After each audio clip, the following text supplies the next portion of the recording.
Hello, boys and girls. It's Teacher Becky, and I'm bringing you our story corner today. And this story is part one of Peter and his money. From the time that he was very young, Peter liked to sit in the kitchen and watch his mother make bread dough into soft, round loaves.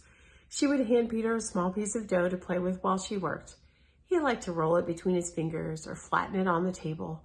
Then he would make interesting shapes for Mother to bake. As Peter grew, he learned how to make bread by himself. First, he put the grains of wheat into the electric mill.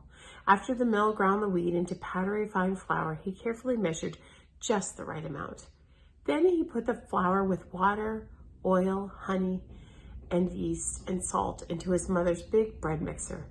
The mixer kneaded the dough until it was ready to be shaped into smooth, round loaves like Mother made. Next, Peter carefully divided the dough. He wanted all the loaves to be the same size. After putting the loaves into their baking pans, he set them inside a warm oven where they would soon grow to just the right size for loaves. Then it was time for them to bake. He set the timer on the stove, and soon the good smell of baking bread filled the house. Peter was proud of the beautiful golden brown loaves that came out of the oven. He placed them on the kitchen counter to cool. Before long, people in his town began to find out what a good baker Peter was. Have you seen Peter's bread? Have you eaten Peter's bread? Friends asked each other, and it wasn't very long before people began asking Peter if they could buy some of his good bread. This made Peter happy, and soon he was busy making bread in his spare time. His mother helped him deliver the bread to his customers. Peter was a Christian, and he was always honest with his customers.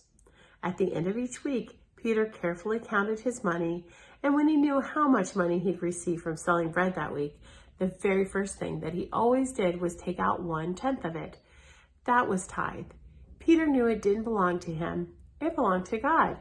If he used the tithe for himself, he would be stealing from God. And you can read about that in Malachi 3, verse 8. It was easy for Peter to find out how much belonged to God. 1/10 is 1 cent out of every 10 cents, or 10 cents out of every dollar. There's always a little dot between the dollars and the cents. And all Peter did was to move that little dot to the other side of the next number at the left of the little dot. For example, the tithe from $4 would be 40 cents. The tithe from $25 would be $2.50.